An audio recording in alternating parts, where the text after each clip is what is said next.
Berita Sumsel 24 jam hari ini. Sultan Palembang Darussalam Sultan Iskandar Mahmud Badarudin dilantik sebagai Ketua Forum Pembauran Kebangsaan Sumatera Selatan. Sultan Iskandar Mahmud Badarudin dan pengurus FPK Sumsel lainnya dilantik langsung Gubernur Sumatera Selatan Haji Hermanderu. Gubernur Sumatera Selatan Haji Hermanderu secara resmi melantik pengurus Forum Pembauran Kebangsaan Sumatera Selatan di Gria Agung Rabu 17 November 2021. Forum yang diketuai Sultan Palembang Darussalam Sultan Iskandar Mahmud Badarudin ini diharapkan bisa membantu pemerintah dalam meningkatkan persatuan suku, ras, agama, golongan yang kini menjadi simbol Sumatera Selatan. Gubernur berpesan agar FPK bisa memposisikan semua orang memiliki hak yang sama baiknya dalam hukum maupun pelayanan, meskipun tergolong kaum minoritas. Oleh sebab itulah FPK Sumsel tidak boleh bersikap eksklusif ataupun segmentif, namun harus mampu berbaur dengan siapa saja dan dari kelompok mana saja. Masih kata Hermanderu, kerja para pengurus di Forum Pembauran Kebangsaan tidak mudah. Dalam pekerjaannya, para pengurus tidak mempunyai waktu 24 jam untuk melayani dan menyelesaikan semua persoalan bersama pemerintah, sehingga diharapkan bisa menjaga stabilitas politik, ekonomi, dan keamanan. Sementara itu, Ketua FPK Sumsel Sultan Palembang Darussalam Sultan Iskandar Mahmud Badarudin mengatakan FPK mengemban misi dalam mengharmonisasikan ras, suku, agama, dan budaya di Sumatera Selatan. Selain itu, FPK juga bertugas membantu pemerintah dalam mengantisipasi intoleransi serta mengangkat adat budaya dan ekonomi. Masih kata Sultan Iskandar, keberadaan FPK diatur dalam Peraturan Pemerintah Dalam Negeri Nomor 34 Tahun 2006.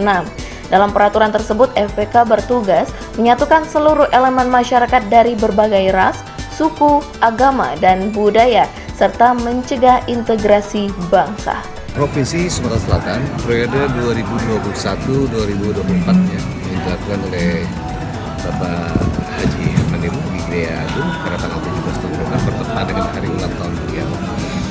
Dan Forum Pembauran Kebangsaan ini, Pak Karna dulu, ini yang ketiga kali saya menjabat. 2009 terus sampai 2015 2 periode. Kemudian dilanjutkan oleh Pak Priadi 2015 sampai 2020 ya. Kemudian Alhamdulillah menunjukkan saya lagi untuk menjadi Ketua Forum Pembauran Kebangsaan 2021-2024 sekarang beradanya.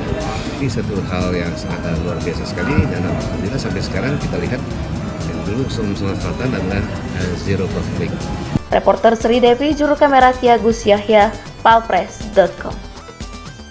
Pemirsa, pelayanan administrasi kependudukan saat ini dialihkan ke kantor UPTD Dinas Kependudukan dan Catatan Sipil Kota Palembang.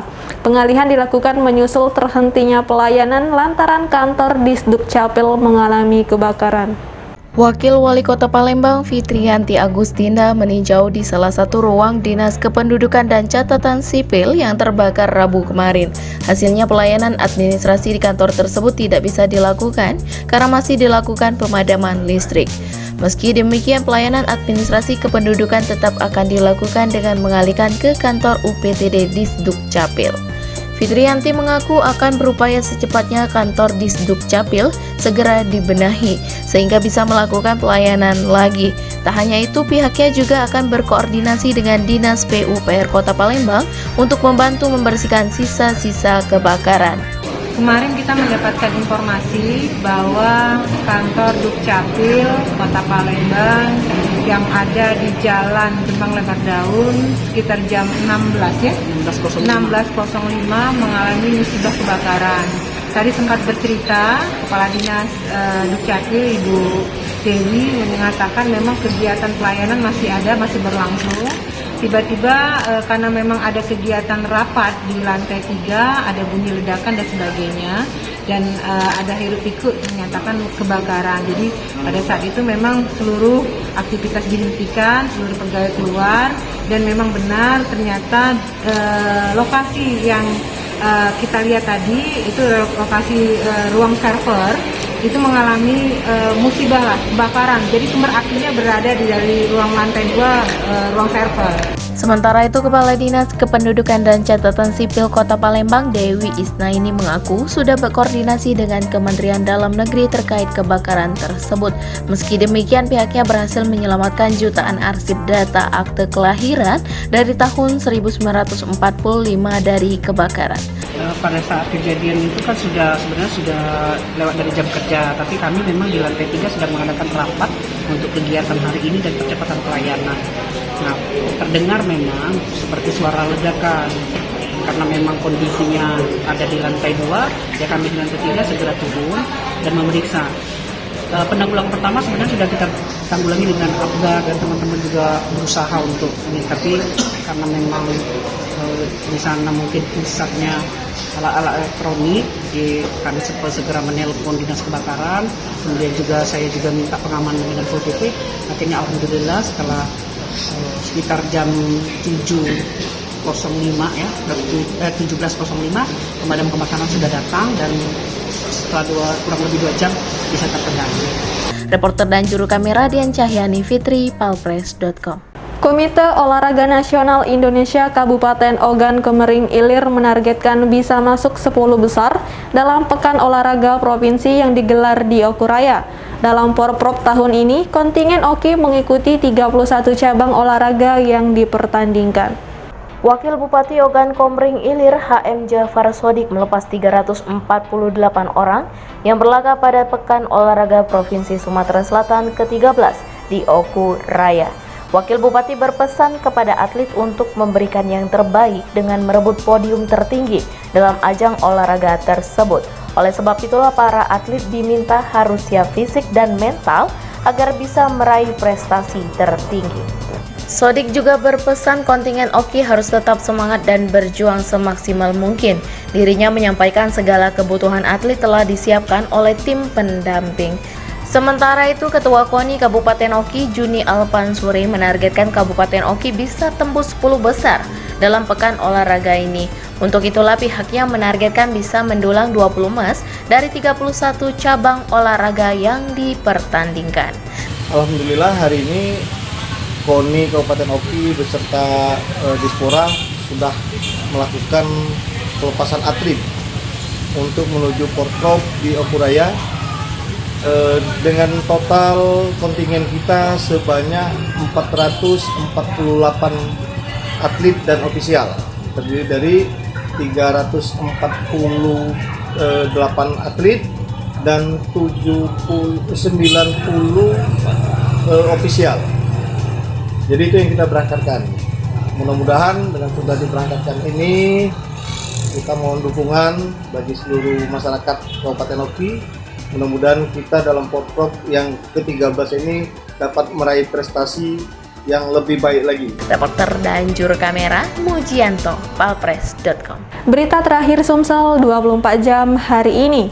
Pejabat Bupati Muara Enim Nasrun Umar meminta kontraktor untuk memperbaiki proyek yang dinilai tidak sesuai spesifikasi. Hal ini dikarenakan banyaknya aduan dan keluhan masyarakat terkait proses pembangunan proyek pasar Inspres dan Beronjong di tepian Sungai Enim. Pejabat Bupati Muara Enim Nasrun Umar meninjau langsung pembangunan proyek pasar Impres dan Beronjong di tepian Musi belum lama ini. Kedatangan pejabat Bupati ini untuk menindaklanjuti pengaduan masyarakat terkait banyaknya ceceran material tanah di pasar Impres dan Beronjong. Dari hasil pantauan sidak yang dilakukan PJ Bupati, diawali dari pembangunan proyek pasar Impres Gedung D Pasar Rakyat. Diketahui pembangunan yang menggunakan dana APBD tahun ini memiliki nilai kontrak senilai 7 miliar rupiah. Di sana masyarakat mengeluhkan banyaknya material tanah yang berceceran, namun kini sudah dibersihkan. Selanjutnya, Nasrun Umar juga melihat proses pembangunan Beronjong tepi Sungai Musi, tepatnya di Tungkal, Kecamatan Muara Enim. Dari laporan masyarakat, ada sepanjang 25 meter beronjong amblas dengan panjang keseluruhan bangunan 70 meter. Nasrun mengaku ada beberapa kegiatan yang kurang diperhatikan oleh pemborong. Untuk itulah pihaknya sudah menghubungi kontraktor untuk segera memperbaiki pekerjaan mereka. Nasrun juga menegaskan jika pekerjaan tidak sesuai dengan teknik dan spesifikasi, Dinas PUPR melalui PPK tidak membayar pekerjaan tersebut. Dan jujur saya katakan saya mengapresiasi Camat Morenim begitu cepat mengerjakan dan sampai hal sebetulnya yang tadi kita lihat saja sudah sangat minim tanah-tanah yang ada di sekitar jalan pembangunan pasar yang ada dan kita kunjungi tadi. Aspirasi apapun yang disampaikan masyarakat, insya Allah sebagai kepala daerah saya akan segera menindaklanjutinya. Nah barangkali, saya tidak bicara teknis, kenyataan kurang 25 meter dari panjang 70,5 meter karena bibit air begitu besar sehingga itu sempat ambrol, turun.